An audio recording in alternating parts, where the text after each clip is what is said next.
queria só fazer algumas ponderações a respeito da nossa mentalidade, porque o doutor Paturi tocou em aspectos que são muito relevantes e que a gente precisa repensar a nossa sociedade. O primeiro deles é a representatividade. Quem recebe voto nesse país é deputado, senador e presidente da República, né? No âmbito nacional, no âmbito federal. Na municipalidade, quem recebe voto é vereador e prefeito. Essas pessoas estão legitimadas para representar a população. Parágrafo único do artigo 1º da Constituição Federal. Todo poder emana do povo que o exerce ao eleger os seus representantes, ou pela via direta, que é plebiscito e referendo. E muitas vezes a gente vê aqui, eu me entristeço de ver as nossas forças de segurança falando assim, nós estamos de mãos atadas, porque qualquer coisa que a gente faz é abuso de autoridade. Agora, abuso de autoridade de você revistar alguém na rua, tem alguma coisa muito errada com isso. Ah, não posso tirar o carrinho dele, eu sei que ele está usando o carrinho muitas vezes para cometer crime, mas eu não posso tirar porque é abuso de autoridade. Ora, tem alguma coisa de muito errada na nossa mentalidade, então, de muito errado na nossa mentalidade. Não é possível que a gente tolere isso. De onde vem isso?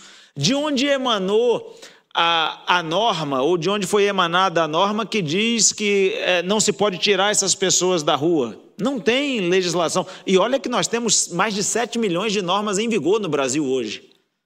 Em vigor. Normas legais e infralegais. Mas isso vem de uma decisão judicial. E todas as vezes que eu falo que o ativismo judicial prejudica o Brasil e o Estado de Direito no Brasil, eu sei que eu falo pela maioria esmagadora da população brasileira. Mas a minoria mais bem organizada e mais barulhenta, que o doutor Paturi acabou de falar, atrapalha a vida da maioria. A minoria, bem organizada e fazendo muito barulho, faz com que a gente tenha até mesmo de dizer a verdade. A gente fica receoso de dizer a verdade e muitas vezes de falar as palavras que a gente quer falar. Basta nós olharmos aqui que muitas das autoridades que falaram e muitos dos cidadãos que falaram quase pediram desculpas pelo que estavam falando. Olha, estão destruindo a cidade, mas me desculpa falar isso, senão eu vou ser chamado de um ista qualquer. Algum desses adjetivos que se utilizam para interromper o debate. Quer dizer, não há um debate de ideias livre, nem na cidade, nem no Brasil. Porque a minoria pode falar tudo, e a maioria esmagadora, qualquer coisa que fale, ela é adjetivada com um ista qualquer que impede o debate. Porque ninguém quer ser chamado de fascista, nazista, higienista, o que quer que seja. Só flamenguista, todo mundo quer ser chamado de flamenguista, porque é um elogio, um baita elogio. Mas de resto, olha, esse deve ter sido o último aplauso, Mauro, da noite. Mas imagina que a discussão está interrompida e não se pode fazer por preconceitos. Preconceitos. As ideias não circulam mais livremente. E nesse contexto em que as ideias não circulam mais livremente, a maioria ficou refém. Refém, muitas vezes, de decisões judiciais que são tomadas ao arrepio da lei, quando o poder judiciário usurpa as competências do governo federal, dos governos estaduais e dos legislativos, que é o que está acontecendo. Eu não tinha mencionado antes, mas vou mencionar agora. Eu fiz uma reunião com o doutor Paturi, aqui no Ministério Público, bem aqui do lado, com outras autoridades, e no final das contas saiu todo mundo falando assim, a gente não pode fazer nada porque tem essa decisão aqui da ADPF que o Supremo acabou de julgar, era uma decisão monocrática de um dos ministros, a decisão foi validada pelos demais ministros, a gente não pode fazer nada. Ué, e quem é que faz política pública no Brasil então? É o Poder Judiciário? Sem nenhum voto? Sem nenhum voto? Então, respondendo, eu sei que a pergunta do doutor Paturi foi retórica, ele falou assim, de duas uma, né? Ou nós somos minoria, e então a maioria está prevalecendo, ou nós somos uma maioria que não tem voz. Eu respondo, nós somos uma maioria esmagadora que não tem voz, e que se submeteu às vontades e aos caprichos de uma minoria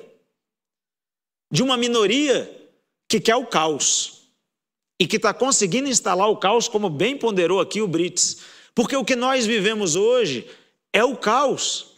É o caos. É impossível a gente achar que um morador que paga quase 50% do que produz para o governo sair de casa e ter alguém defecando na porta da sua casa e a polícia não poder remover essa pessoa.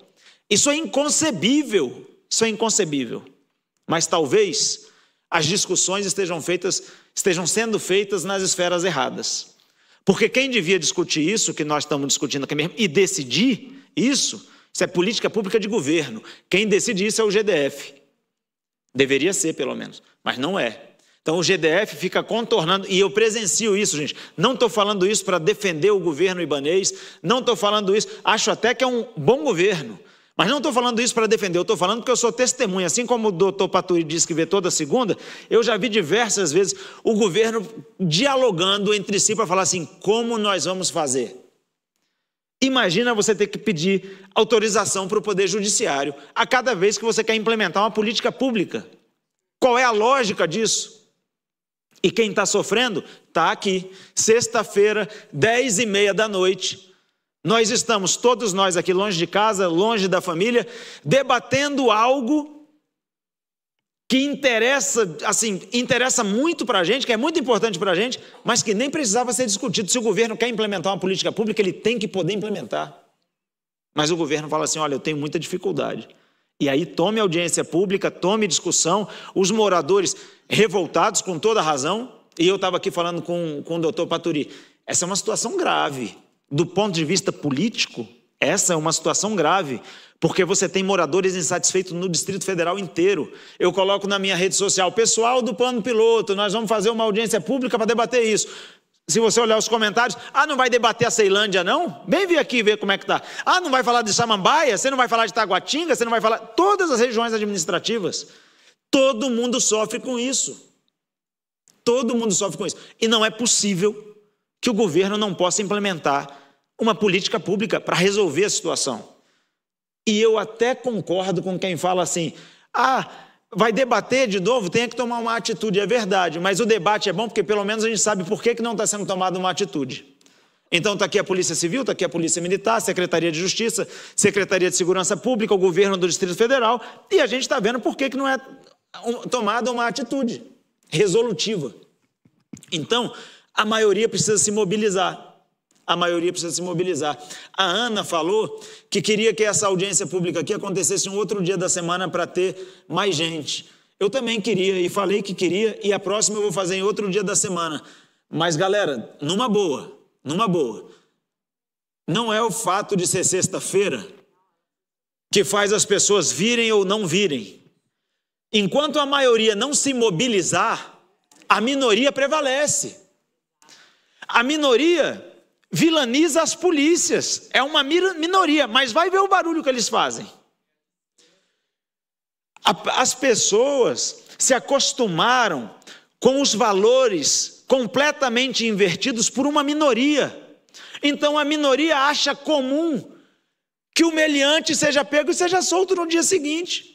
A minoria acha comum, mas é uma minoria, acha comum que traficante seja solto, traficante do PCC, do Comando Vermelho, seja solto todo dia pela corte mais alta do Brasil. É uma minoria, mas nós, infelizmente, a maioria ficou calada.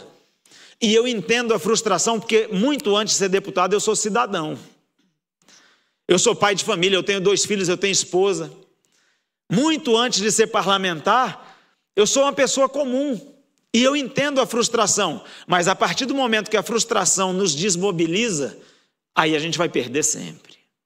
Aí o debate público a gente vai perder sempre, porque essas galerias aqui estão sempre cheias pela minoria. Pela minoria. E nós precisamos nos mobilizar. Sabe por quê? Porque muitos parlamentares que se elegem para representar a maioria ficam até com medo de representar. Porque se sentem como se fossem minoria. E isso é uma loucura. Isso é uma loucura. Mas acontece. Então nós precisamos nos mobilizar como sociedade civil. A manifestação que o Oswaldo e outros aqui organizaram precisa acontecer sempre. Porque as autoridades públicas precisam ver a insatisfação da população com o que está acontecendo. E eu não estou falando só de deputado e nem de governo. Estou falando do Ministério Público, da Defensoria Pública, eu estou falando do Poder Judiciário, eles precisam ver, sabe por quê? Porque muitas vezes o político anda na rua o tempo inteiro. Então hoje fui em Ceilândia de manhã cedo, depois fui no hospital de Planaltina, e a gente vê a dor do povo, a gente sabe aonde está doendo.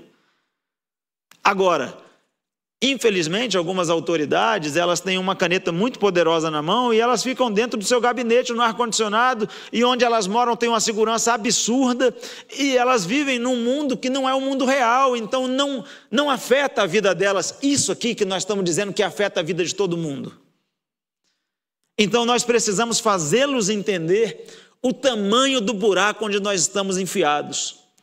Porque a distância que nós estamos entre o que nós vivemos hoje e o caos absoluto, está aqui e está ali, é a polícia.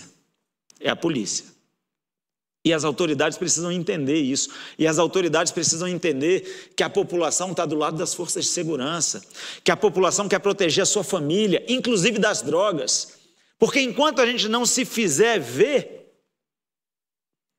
as autoridades vão estar discutindo a liberação das drogas, que é a segunda maior causa de aumento da população de rua. Sabe qual é a primeira? Problemas familiares.